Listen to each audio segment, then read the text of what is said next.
안녕하세요. 저는 현재 양평에 거주하는 36살 여자입니다. 결혼한 지는 이제 6년 차입니다. 정말 너무너무 스트레스를 받네요. 매번 당하기만 하다가 이제서야 제자리를 찾은 것 같네요. 역시 할 말은 하고 살아야 되나 봅니다. 남편하고는 오랜 친구 사이입니다. 서울에서 살던 저희들은 학창 시절부터 한 동네 친구였어요.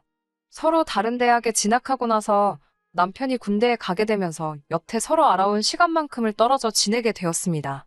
그 뒤로 자연스럽게 연락을 하지 않고 지내다가 정말 우연찮게도 고향인 서울이 아닌 거기서도 가장 먼 광역도시에서 우리는 재회하게 되었습니다. 어쩌다 보니 둘 다 취업을 그쪽으로 하게 된 것이에요. 회사는 서로 달랐고 서로 같은 도시에서 취직했다는 사실을 모른 채 지내왔습니다. 명절날 서울 올라가는 시외버스에서 서로 같은 자리에 앉게 되면서 재회하게 되었습니다. 그렇게 자연스럽게 서울에서 한번 보고 일터에 돌아와서는 자주 만나면서 인연을 키워왔어요. 그렇게 인연을 키워오다가 당시 남자친구였던 남편이 서울지사로 발령을 받게 되었습니다. 당장에 저는 회사 때문에 지역을 옮길 수 없는 상황이었는데 서로 그렇게 헤어지자니 아쉽더라고요. 장거리 연애를 하기에는 거리가 워낙에 멀다 보니 엄두도 나지 않는 상황이었고요. 그러다 남편이 저 하나 못 벌어먹이겠냐며 청혼을 해왔습니다. 다행스럽게도 제가 하는 일이 집에서 프리랜서 형식으로 일을 할 수 있는 일이었기 때문에 벌이 생각하면 한참 모자라게 되겠지만 이 사람과 함께 한다면 그 정도는 감수하지 못하겠어 하는 생각에 회사를 그만두고 나와 청혼에 응하게 되었습니다. 결혼 준비 같은 걸로 속을 썩거나 하는 일은 없었어요. 말씀드렸다시피 떨어져 있는 기간은 길었지만 학창 시절부터 한 동네 친구였다 보니 양가 부모님끼리도 어느 정도 아는 사이셨거든요. 거기에 더불어 신우들도 저와 안면을 트고 지냈었으니 사실 서로가 어느 정도 친분이 있던 상태라 불협화음이 생기기에는 어려운 부분이 있기 마련이었어요. 동네 이웃들과도 서로 다 건너 건너 알고 지내는 사이다 보니 괜한 소문나지 않기 위해서 서로 조심하는 부분도 있기 마련이었습니다. 저도 의식하지 않으려고 했는데 그런 이웃관계 때문인지 결혼을 준비하는 과정에서 필요 이상으로 신우들과 친하게 지냈다는 생각이 드네요. 신혼집을 친정과 시가가 가까운 한 동네로 구해서 그런가 원치 않는데도 어린 신우들과 엮이는 일이 참 많았어요. 막내 신우는 시도 때도 없이 찾아왔어요. 저희 사는 곳에서 조금 떨어진 곳에 혼자 대학 생활을 하며 자취를 하는데 꼭 시가까지 가면 되는 걸 뭐가 그렇게 눈치가 보이는지 저희 집 냉장고를 그렇게 뒤져갔습니다. 냉장고 문 벌컥 열어서 새언니, 우리 엄마 반찬 조금 가지고 있지요? 하면서 이것저것 다 꺼내갑니다. 시어머니 반찬만 가져간다면야 아무 문제 없지만 가끔 생각도 안 하고 이것저것 가져가면서 제가 아껴둔 우리 엄마표 김치라든지 반찬 같은 것도 가져가요. 처음에는 혼자 자취 생활하면서 얼마나 집밥이 고프겠어 하고 내두었더니 그 뒤로부터는 제 가방이나 옷에도 눈독을 들이더라고요. 뭐 때문에 빌려달라 학교에 입고 가보고 싶다 한두 번씩 조르듯이 부탁을 하더니 또 몇 번 빌려주고 나니 아주 제 것인 것 마냥 당연스럽게 가져가려고 하더라고요. 하루는 한 번 거절을 했더니 제가 집에 없는 날에 찾아와 남편 허락만 받고 쌩 가져갈 때도 있었습니다.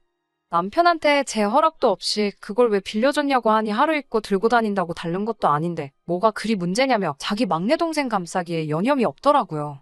남편이 남이 편이라는 게 실감이 나기는 했어요. 그래도 그때 저와 다툰 것 때문인지 그 뒤로는 저 없을 때 막내 신우가 뭐 빌려가겠다고 하면 꼭 제 허락을 받고 나서 가져가라고 해줘요. 그건 참 다행인 부분이지요. 그래도 막내 신우가 저한테 허락받은 척 몰래 한두 개씩 더 가져갈 때가 있는데 남편이 그 정도만 해주는 부분도 고마울 따름이니 별다른 이야기를 하고 있지 않습니다. 둘째 신우는 그나마 나은 편이에요. 적어도 제 물건은 탐내지 않아요. 남편하고 연년생 동생이고 그래서 저랑도 나이 1살 차이밖에 나지 않습니다. 제가 생일이 12월 달이니까 5월생인 자기하고는 사실 5개월 차이밖에 나지 않는다며 사실 따지고 보면 저랑은 동갑이라고 이야기합니다. 어차피 만 나이로 따지면 신우 말대로 5개월 차이밖에 나지 않는 건 사실이긴 하지만 학렬상 따지고 보면 제가 손윗사람이 맞는데 굳이 생일을 가지고 자기랑 동갑일 수도 있었네 하는 건 조금 아니라고 생각해요. 저는 한 살이라도 더 어려 보이고 싶은데 신우는 나이 먹어 보이고 싶은 마음이 더 큰 건지 그렇게 어른스러운 척을 합니다. 하루는 집까지 찾아왔어요. 이 집 신우들은 예고도 없이 집에 찾아오는 게 당연하다고 생각하나 봐요. 저한테 시어머니 몸이 많이 허한 것 같다고 저보고 집이 먼 것도 아닌데 시댁에 자주 들러서 들여다보고 하랍니다. 오는 길에 홍삼이나 석류즙 같은 것도 좀 사오라고 하면서요. 신우에게는 남편과 효도는 대리효도 하지 않고 각자 자기 집에 알아서 잘하기로 했다는 말을 하니 저도 여자라서 알지 않냐고 저를 나무라더군요.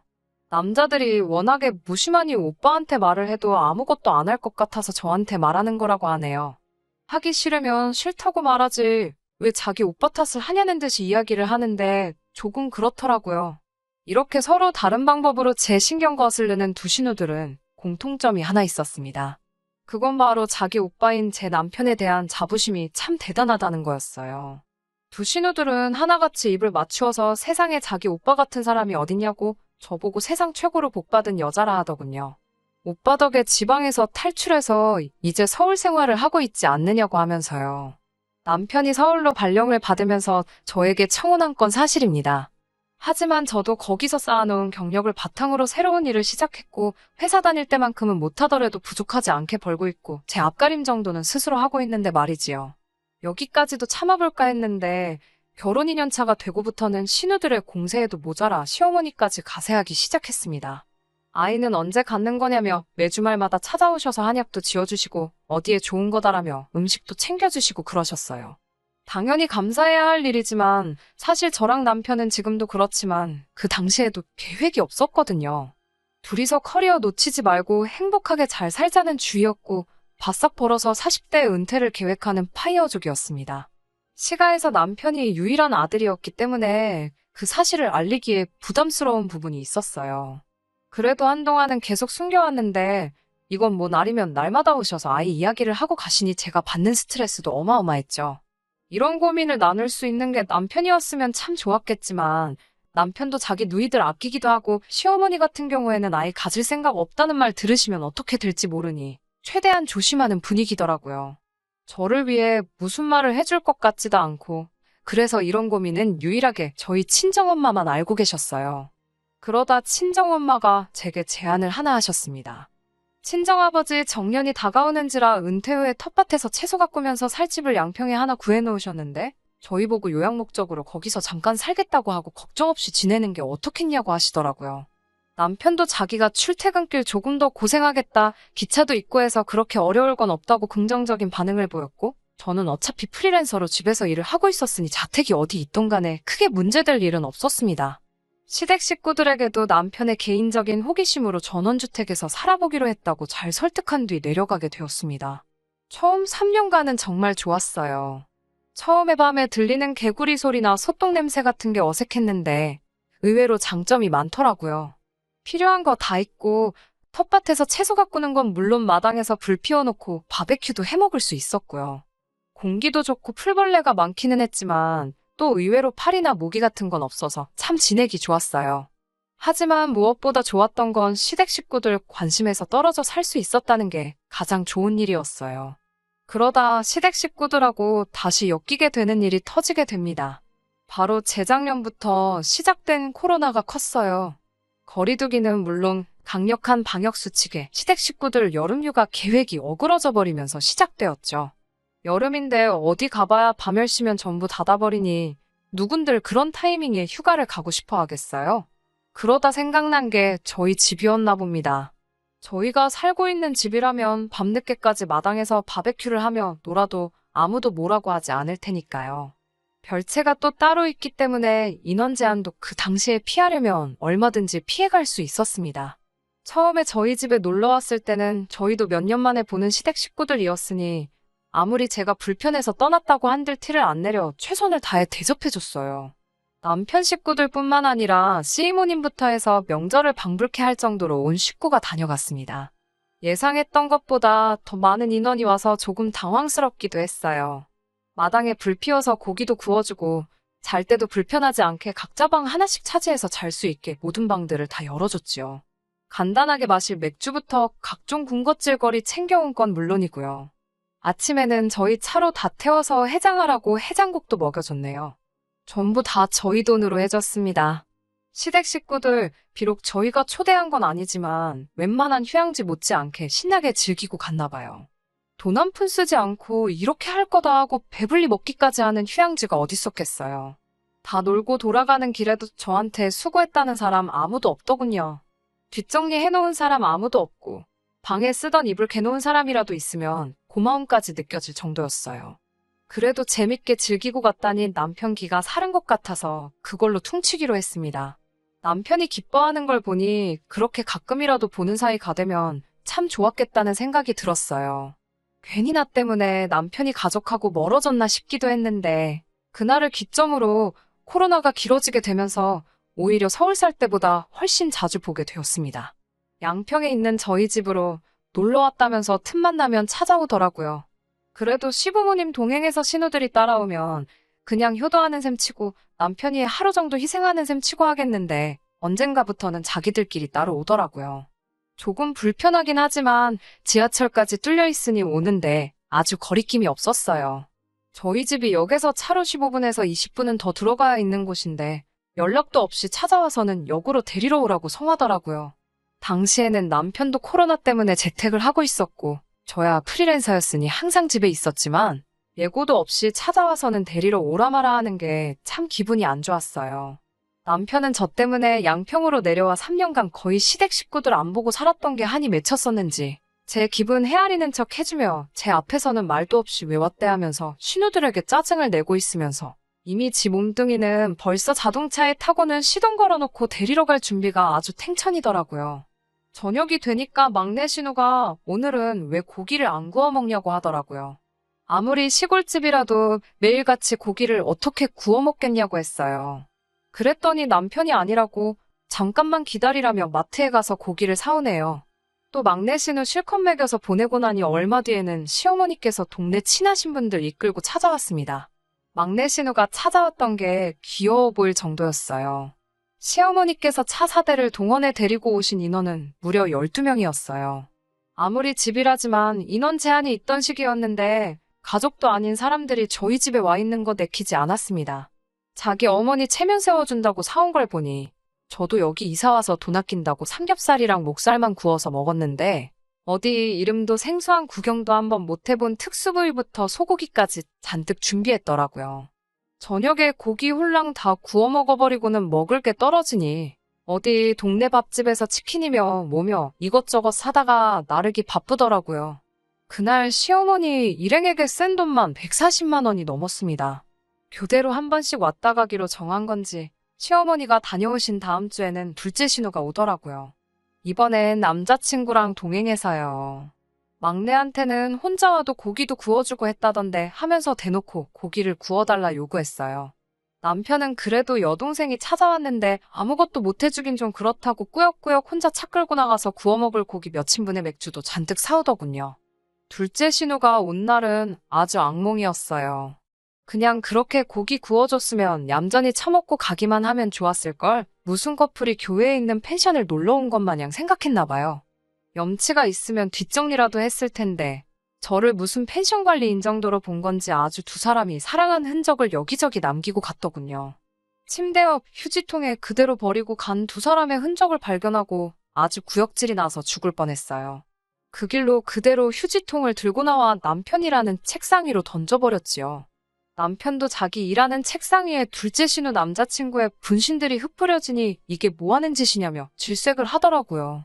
이게 뭐하는 짓이냐고 나한테 묻기 전에 네 동생한테 먼저 물어봐야 하는 것 아니겠냐 하니 자기도 생각이 있는지 아무 말도 하지 못했어요.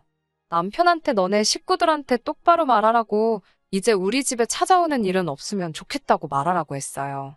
정말 호의가 계속되면 권리인 줄 아는 염치 없는 사람들을 위해 제 에너지를 더 이상 소비하고 싶지 않았습니다. 그렇게 또 시댁 식구들하고 한 번 더 연을 끊고 살게 되는 줄 알았습니다. 1년이란 시간이 지났음에도 불구하고 상황은 나아지지 않았고 코로나가 장기화가 되면서 남편이 다니고 있던 회사에 결혼이 엄청 많이 생겼던 적이 있습니다. 급기야는 남편이 처음 취직했을 때 몸담았던 지방광역도시로 출근을 해야만 하게 되었어요. 2달 정도의 장기 출장이었고 회사에서는 직원용 오피스텔을 내어준다고 했습니다. 아무래도 혼자서 가기 싫어하는 남편을 위해 저도 따라가게 되었어요. 저는 재택근무라서 어디서 일하던 장소에 크게 구애받지 않기도 하고 저도 거기서 사회생활을 시작한 사람이었으니 오랜만에 같이 일하던 사람들도 만나볼 겸 해서 같이 따라가게 되었습니다. 남편도 내가 붙어 있으니 허튼 짓도 하지 못하고 밥도 아무거나 먹지 않아도 되니 좋은 거 아니냐고 하더라고요. 회사 생활하면서 출장이 몇 번 있었는데 제가 저녁에는 구경도 하고 데이트 삼아 따라갈까 했을 때 무슨 일 하러 가는 게 놀러 가는 건 줄 아냐며 거품을 불며 반대하던 남편이 웬일인가 싶었어요. 꿍꿍이가 있을 거라고는 상상도 못했죠. 출장이 끝나고 돌아온 그날 저희 양평집에 펼쳐진 광경에 남편을 아주 비오는 날 먼지나듯 패서 밖으로 내쫓아버렸습니다. 코로나 길어진 만큼 휴가를 이번에도 못 가게 생겼으니 시댁에서 또 저희 집 한번 오고 싶은 생각이 계속 났는가 봐요. 저한테는 물어보지 못하고 남편하고만 따로 연락을 했던 거예요. 남편도 자기 가족들 생각은 간절한데 제 눈치 보느라 어떻게 하질 못하니 돌아버릴 상황이었던 거죠. 그러다 마침 자기가 장기 출장이 잡히게 되면서 의도적으로 저를 꾀어내 같이 출장길에 오른 거였습니다. 집을 비워놓고 그 집을 시댁 식구들한테 오픈을 해버렸네요. 그래, 차라리 그렇게 계획적으로 저 모르게 할 거면 뒷정리나 똑바로 해놓았다면 이렇게까지 되지는 않았을 거예요. 지들 집도 그 꼴로 해놓는지 아주 난장판을 해놓고 갔더라고요. 숯불 관리는 그래도 꼼꼼히 한 건지 다행히 집에 불이 나지는 않았더군요. 놀러와서 처먹은 음식물이며 방 안에 뒹굴고 있는 술병까지 아주 난리도 아니었어요. 아무리 염치 없는 사람들이라고 해도 남편이 저 몰래 집을 사용할 수 있게 해준 건데 이렇게 해놓은 걸 보고 나니 그때부터는 시댁 식구들이 저를 먹이려고 일부러 그랬다는 생각밖에 들지 않더라고요. 저도 이미 남편까지 내쫓아버린 마당에 가만히 있을 이유가 없었습니다.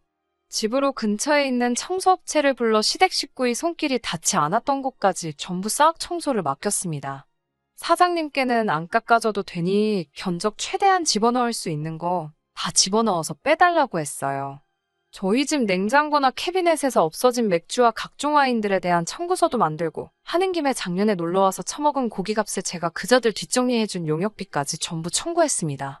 청소비에 이것저것 다 더하고 고기값에 제 인건비까지 더하니 500만 원 정도의 청구서가 나오더라고요. 청구서가 나오자마자 제 눈치 보느라 집에도 못 돌아오고 회사 숙직실에서 지내던 남편을 집으로 불렀습니다. 꼬질꼬질하기는 했는데 먹는 건 다 돈 주고 사 먹었는지 때깔 하나는 좋더라고요. 제가 남편을 노려보면서 이제 뭘 잘못했는지 알겠냐고 물으니 고개를 끄덕이더라고요. 집에 돌아오고 싶냐고 물으니 또 한 번 고개를 끄덕였고요. 집에 돌아오려면 제가 시키는 거 하나만 하면 된다고 하니 뭐든지 할 수 있다고 합니다. 그 대답을 듣자마자 남편 손에 500만 원짜리 청구서를 쥐어줬어요. 작년부터 해서 너네 가족들이 우리 집에서 먹고 마시고 놀면서 집을 개판 만들어 놓은 청소값까지 다 포함된 거니 책임지고 받아오라고 했지요. 이 돈 안 받아오면 집에 들어올 생각 하지 말라고 하고요. 남편은 금액을 보기 전엔 알겠다고 하더니 500만 원이라고 적혀 있는 걸 보니 얼굴이 시뻘개지더라고요. 자신 없는 걸음으로 나가더니 어디서 빌려온 건지 500만 원은 받아서 왔더라고요. 시댁 식구들이 제가 청구서를 들이민 상황은 아는지 모르는지 확신이 없었지만 일단 남편이 가져온 돈은 제 개인 통장에 집어넣어 놨습니다. 무조건 남편만 호달굴 수는 없으니 남편에게는 어느 정도의 중재안을 알려줬어요. 너네 가족한테 잘하고 싶은 마음은 저도 이해한다고요. 저 때문에 가족들하고 떨어져 지낸다고 생각하면 저도 마음이 아프다고 말이죠. 가족들한테 잘하는 건 당연한 거라고 말해줬어요. 단지 제가 신우들에게 만만한 새언니, 시어머니에겐 막대해도 되는 며느리이고 싶지 않다고요. 당연히 자기 가족들이 우리 집에 놀러오고 싶으면 그렇게 해도 된다고. 하지만 서로 간에 지켜야 할 최소한의 예의만 지켜줬으면 한다고 말해줬어요. 자기들이 먹을 건 자기들이 사오는 것부터 여기가 펜션 같은 업장이 아니니 남의 집에서 지켜야 할 예의와 다 놀고 나면 뒷정리까지 어느 정도는 해주는 매너가 필요하지 않겠냐고요. 대충 뒷정리를 해줘도 결국 제가 한 번 더 청소를 해야 하지만 뒷정리를 해주고 안 해주고의 차이가 크다는 것도 설명해줬지요. 남편은 알겠다고 고개만 끄덕이더라고요. 남편이 시댁 식구들한테 말한 건 사실이긴 했나 봐요. 아직 온 가족은 아니지만 얼마 전에 막내 신우가 한번 다녀갔어요. 이번엔 뒷정리도 해놓고 혼자 놀러 온 거라 고기는 필요 없다고 안 사왔다고 말하더라고요. 그렇게만 해줘도 너무 마음씨가 예뻐 보이니 제가 나서서 마트에서 신우가 좋아하는 소고기로 사다가 구워줬어요. 곧 여름이 오겠어요.